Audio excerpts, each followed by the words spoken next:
Ancient period history of hospitality. Early traders, many became traders of exotic goods. They needed hospitality services for their long journeys. Egyptian Empire, the famous pyramids or tombs became tourist attractions. Empire. Guest rights were an established set of conventions that were accepted among the different cultures in the Greek world. Rome Empire. Roman businessmen traveled, were some of the first known to travel for pleasure. Hospitality industry began with the Sumerians, a group of people who lived in Mesopotamia near the Persian Gulf about 4000 BC. 46 BC. Hospitality or hospitum was viewed positively among the Romans and may have been important in lessening conflicts. The practice of hospitality granted guests the right of hospitality when traveling and the protection of their hosts in the court of the law. The contract was sacred and inviolable, undertaken in the name of Jupiter Hospitalis, and could only be dissolved by a formal act.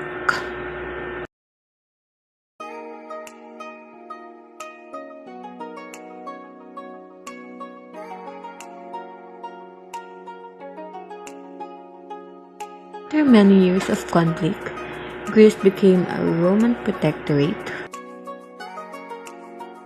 Hospitality is a natural way of a human personalities that they love to focus to entertain guests and provide what their guest needs when they were with them.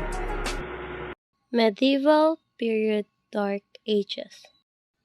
After the fall of the Roman Empire in 476 AD, innkeeping almost disappeared, except local taverns and a few inns which were scattered throughout Europe.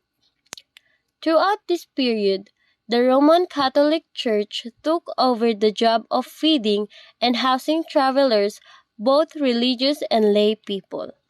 Also, members of the religious orders planted vegetable and herbs, raised animals for meat, and grew grapes for wine. Hospice of Saint Bernard. In Europe, Charlemagne established rest houses for pilgrims. The main purpose was to protect pilgrims and provide hospitality on their routes. And medieval guilds held open houses to receive pilgrims. Accommodation in medieval guilds were similar to those of the monasteries. And this is the rest house for pilgrims in medieval period. Renaissance 1350 AD to 1600 AD. During the Renaissance, there were no restaurants or dining establishments. In England, there were taverns, pubs, and inns. None of these served food. They were generally avoided by the upper classes who dined and entertained on their homes. Concern about the table manners increased during this period, and rules to be observed at the dinner table developed. People were instructed not to put food on their plate using their fingers because such behavior is unpleasant and annoying. Burping at the dinner table was considered unacceptable. Tourism during the Industrial Revolution, presented by Marie Seigneur. The Industrial Revolution brought about major changes in the scale and type of tourism development. It brought about not only technological changes, but also essential changes that make travel desirable as a recreational activity. Tourism in the 19th century was encouraged to travel in the use of new transportation that increased because it was easier, safer, and faster to travel. Modern tourism in the 19th century. Two technological developments in the early part of the 19th century had a great effect on the growth of tourism. These were the introduction of the railway and the development of steam power. The 19th century saw the creation of the first travel agencies. One of the pioneers was Tamako. So, like what I said, transportation affects the mobility of tourists in addition to influencing their demand and motivation to visit a certain tourist destination. And when it comes to stream power naman po, it is the transportation just like train that tourist is using to go to their location. So here in fourth slide, as you can see, there's a picture wherein it represents the some pictures of entertainment in 19th century. It includes the circuses, art exhibition, carnivals, also the railway, hotel, and train that in 19th century was used by tourists and travelers. Because of lack of photography, in this slide you will see the picture of Carl Baedeker, who's published the book of guide or the leading guide for destination or location for travelers, especially for European people in 1839. Empires 3200 BC or before Christ to 476 AD or Anno Domini. Introduction. From 3200 BC to 476 AD, three significant empires flourished: the Egyptian, Greek, and Roman. This period is known to historians as the Empire Era. Each of these empires developed hospitality services for an increasing number of travelers. Egyptian Empire. The Egyptian Empire, a complex civilization spanning thousands of years, was unified under a single government by 3200 BC. The pyramids and tombs of the pharaohs became popular tourist attractions, attracting travelers to see them and attend religious festivals. The ancient Egyptians were the first to recognize the importance of the food service and lodging for travelers, marking the beginning of tourism and hospitality. Greek Empire. Ancient Greek civilization began around 1100 BC and evolved into an independent city-states, united by Philip of Macedonia in the 3rd century BC. Alexander the Great built an empire that surrounded the Mediterranean and extended as far east as India. Due to their extensive travels, overnight accommodation became necessary, leading to the rise of inns and taverns in ancient Greece. This establishment, like those in the Middle East, had a bad reputation due adultery, criminal activities. In contrast, restaurants in ancient Greece were respected and served fine food. Roman Empire. In 146 BC, Greece became a Roman protectorate after years of conflict. Roman territorial expansion continued, leading to the establishment of inns and taverns throughout the empire. Inns were built for officials and couriers, while taverns were built for less wealthy citizens. Roman public restaurants served ordinary food, with many small restaurants in Pompeii resembling modern fast food chains. The Romans are believed to have established the first restaurant chain. In ancient Persia, large caravans carried tents and stopped at khans, which provided shelter from sandstorm and enemies. The Romans were believed to the first to establish the first restaurant chain. Medieval period.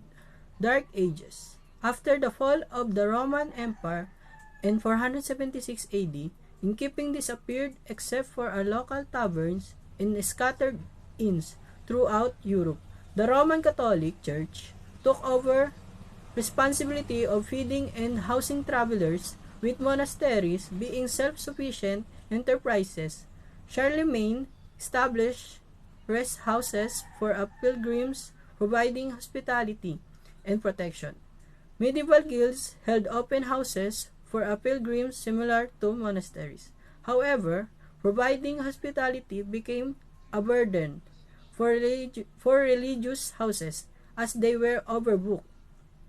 The church continued to provide hospitality to the poor and rich nobles, but middle-class travelers struggled to find accommodations. As a result, some taverns, inns, and wine shops began providing accommodations to middle-class travelers. During the Renaissance, From 1350 AD to 1600 AD, England had no restaurants or dining establishments, only taverns, pubs, and inns. The upper classes avoided these establishments, leading to an increase in table manners.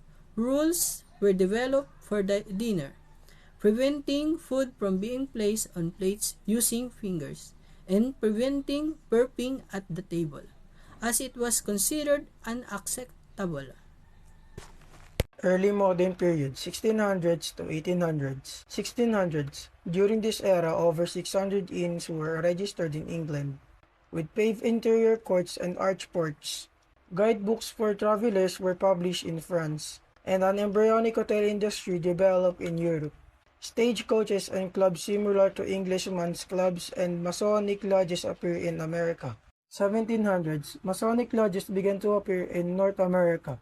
In Paris, the Place Vendôme offered the first example of multiple-use architectural complex, including boutiques, offices, apartments, and hotels. It happened during the time of Louis XIV. 1760s. The 1760s Industrial Revolution led to the rise of hotels in England, Europe, and America, promoting countryside tourism and vacations, enchanting the accessibility of rural areas. 1800s. Inns in the 1800s were the primary tourist lodging, expanding to include foods and drinks, leading to the rise of hotels as sophisticated facilities offering superior rooms and dining areas.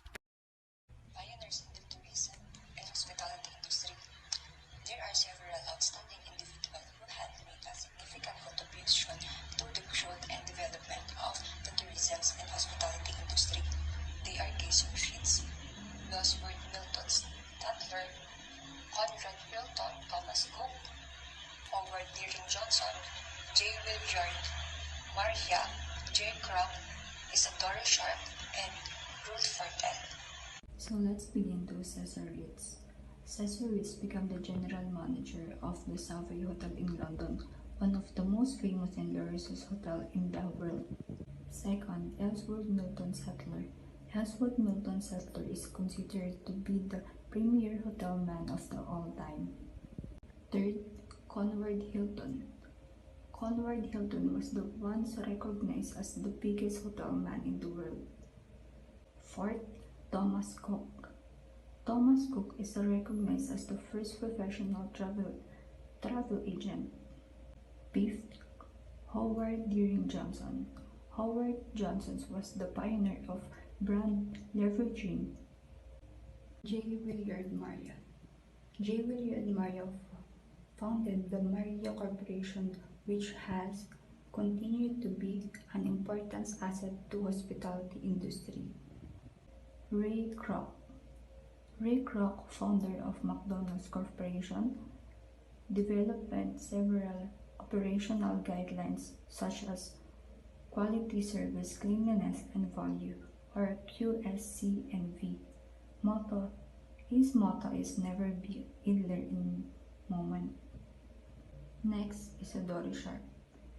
Isadora Sharp, a first-generation Canadian, was the founder of Four Seasons Regent Hotels in the world's largest hotel chain and multi-billion-dollar global hotel in empire. And lastly, Ruth Fortel.